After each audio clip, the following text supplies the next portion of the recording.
Sabía que era cuestión de tiempo de que apareciese.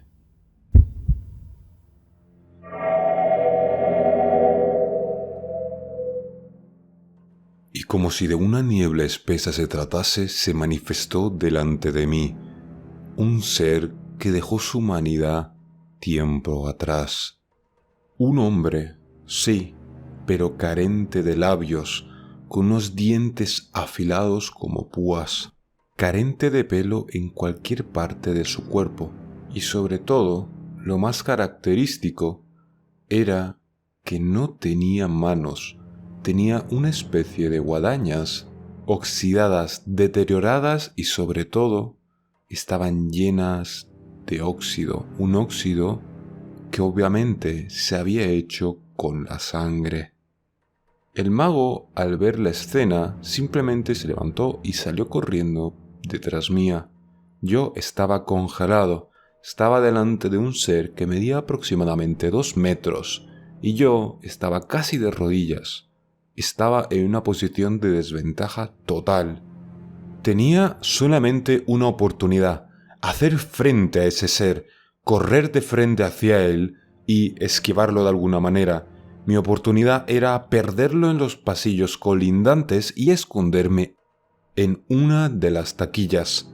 Tenía que tener suerte, porque no podía pasarme como la vez anterior de encontrarme varias cerradas. Así que cargué contra el ser. Uno de sus brazos, con forma de guadaña, se clavó en el suelo al yo intentar pasar por delante de él.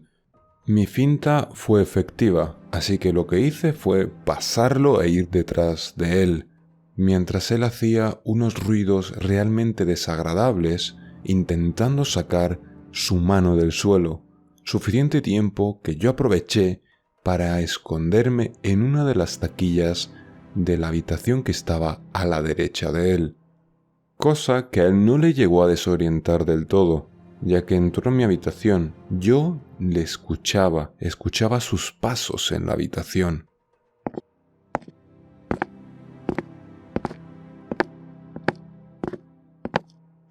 Y cómo olía el ambiente para buscar mi aroma. Lo hizo durante unos buenos 3 minutos sin resultado alguno para él, lo cual le hizo hacer un gruñido de desagrado y después irse. Y escuchar cómo avanzaba hacia la habitación de la derecha, continuando para el recto. Sabía que no podía ir en esa dirección, así que yo continué recto para mí, lo cual para él era su izquierda. No encontré nada fuera de lo común, salvo una cosa. Según avanzaba, me encontraba un rastro de pelos por el suelo, una trenza negra que iba en una dirección concreta. Decidí seguirla, no sabía por qué. Y esa trenza me llevó a la salida. Me sorprendió lo fácil que fue este nivel. No podía ser así de fácil. Y obviamente me tenía que asegurar. Miré a los alrededores sin encontrar nada extraño. ¿Te creías que iba a ser así de fácil? Y escuché cómo caía detrás de mí. Se había colgado del techo.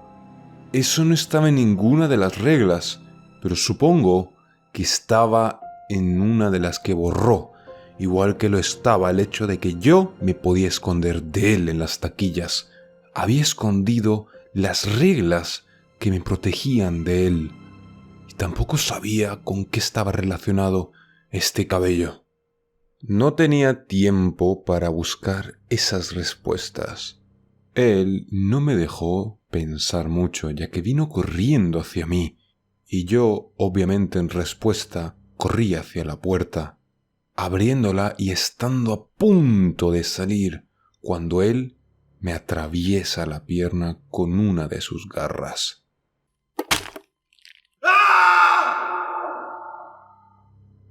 haciendo que mi cuerpo se llenase de un dolor indescriptible. El dolor era tan intenso que ni siquiera vi venir la segunda guadaña hacia mí. Como por acto reflejo me aparté y vi como la misma se clavaba a milímetros de mí en el suelo. No podía hacer otra cosa, solamente podía poner mi cuerpo en la que estaba clavada en mi pierna. Tenía que arrancarle el brazo. Era mi única oportunidad, no había nada a mano, solamente podía hacer eso. Así que con todas mis fuerzas le arranqué el brazo haciendo palanca con mi otra pierna y mis dos brazos. El odio y la ira que estaba fluyendo a través de mí, debido a la adrenalina, me hizo tener una fuerza mucho más grande de la que yo era normalmente capaz de usar, ya que la adrenalina en muchas ocasiones te hace tener una fuerza de la que uno no es siquiera consciente, fuerza que usé para atravesarle el pecho con su propio arma, para luego arrastrarme fuera de la puerta y escucharla agonizar, aún con una mano clavada en el suelo. Pero mi victoria fue agridulce, ya que me desperté en un charco de sangre, intentando tapar la herida lo mejor que podía y sobre todo llamando a la ambulancia, la cual me cogió al instante y yo empezaba a ver como todo se hacía más borroso, como todo se hacía mucho más lento a mi alrededor y sobre todo sentía como mi fuerza me iba abandonando. Una sensación que no olvidaré jamás. No sabía si estaba vivo o estaba ya muerto. Esa fue mi sensación cuando me desperté en el hospital. Estaba realmente confuso, pero a la vez estaba agradecido. Al verme despierto, una de las enfermeras se me acercó y me felicitó por la improvisada forma de detener o mitigar la hemorragia que tenía al despertar. Me preguntaron de cómo había hecho esas lesiones. En ese momento yo no sabía cómo responder, así que dije que no lo recordaba, que tenía amnesia. Pareció funcionar, porque no me preguntaron más, aunque me miraron con mucha desconfianza.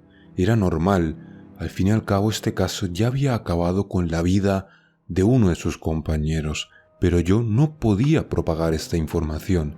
Tenía que minimizar las víctimas, ya sea que yo resolviese la backroom o mi vida terminaba en ella.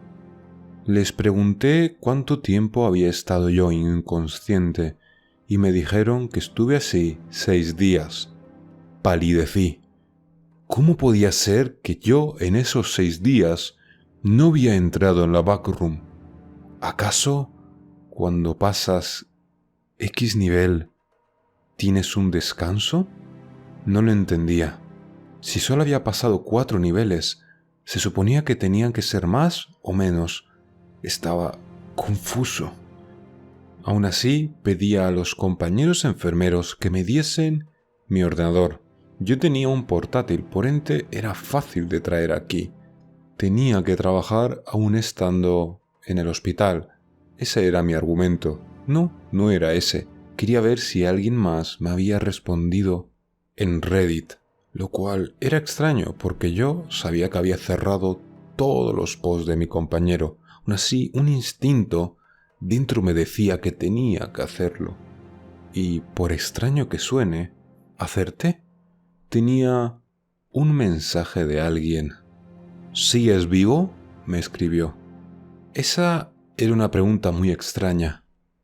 Yo, al ver por dónde iba a ir la conversación, sabía que me iba a preguntar por las backrooms, y dije que sí. A duras penas, lo dije de manera irónica, y él se rió también. Mi nombre es Theo, y he sobrevivido a la backroom. Dime, ¿cuál ha sido el primero? ¿Cómo que primero?, le pregunté. En cada 5 niveles hay un dueño. ¿Cuál ha sido el que tú tuviste? Yo dije que el degollador. y él simplemente respondió con unos puntos suspensivos. Vaya, parece que rota. ¿Cómo que rota? Hay 5. Normalmente siempre son 5 cada 5 niveles. Así completando los 30. Dime, ¿qué nivel has pasado anoche? He pasado el 4. Y eso fue hace 6 días. Me quedé inconsciente debido a pérdida de sangre. ¿Y no soñaste con la backroom en esos días? No, no lo hice. ¿Y qué pasó en la noche 4 para que tú no soñases más? Maté al degollador. ¿Que lo mataste? ¿Cómo lo mataste?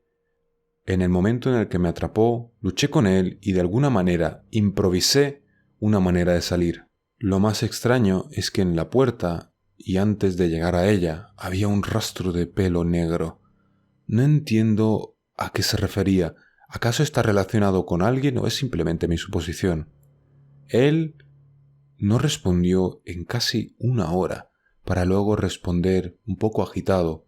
Perdona, es que me había sorprendido que alguien logre matar a uno de ellos.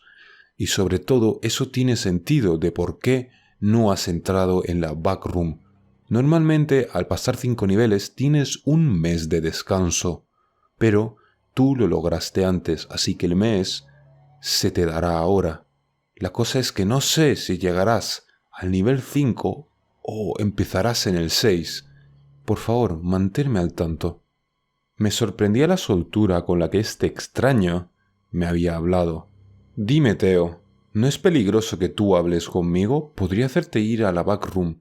No, no puedes. Una vez que sales ya no entras. Eso sí, si yo hablo con alguien que no la conoce, le enviaré a ella. Por eso, contigo puedo hablar libremente. Al fin y al cabo, tú eres una persona que también ha sido atormentada y es atormentada por la backroom. Así que es un poco catársico. Necesito desahogarme yo también y ver que alguien también está sobreviviendo. No te preocupes, si hay algo con lo que yo pueda ayudarte, créeme que lo haré. Y he pensado y he recordado a qué me sonaba ese pelo negro. La doncella es la que te espera ahora, o eso es lo que yo creo. La doncella es extraña, no la vas a ver casi nunca o nunca de frente. Lo único que sé es que es una mujer pálida y que lleva un vestido blanco, y que cuando empieza a acercarse a ti, tú escuchas un ruido, un sonido que se vuelve poco a poco una nana, y entonces tu cuerpo te abandona y empiezas a dormirte. Sí, empiezas a dormirte en un sueño, y lo único que ves es como tu cuerpo perdiendo el control, cayendo al suelo, para luego ver cómo ella, con unas afiladas y largas uñas, se acerca a ti, se pone encima de ti y empieza a matarte, con cada pedazo de carne que te arranca con sus garras. A mí me parecía ya irónico. Todos estos seres se dedicaban a cortar o cercenar. Parecía alguna especie de afición que tenían entre ellos, como si tenían que llenar un cupo de a cuánta gente había cercenado, cortado o desmembrado. Pero durante este mes estuve en contacto con Theo, y Theo me ayudó a prepararme para los siguientes niveles, diciéndome qué cosas me podría llevar conmigo, y aunque la backroom me las cambiase por otras distintas, me podrían seguir sirviendo. Después de 24 días, de los cuales aún seguía hospitalizado, porque me había tocado el hueso, el degollador, empecé a soñar de nuevo, pero esta vez estaba preparado. Para lo que no estaba preparado es para lo que me encontré en ese nivel. Era una habitación bañada en la luz de antorchas, con paredes hechas de cráneos, y delante de una de las paredes estaban las reglas. Pero lo impactante no era eso. Lo impactante es que a mi lado estaba una chica que había entrado por una puerta similar a mí.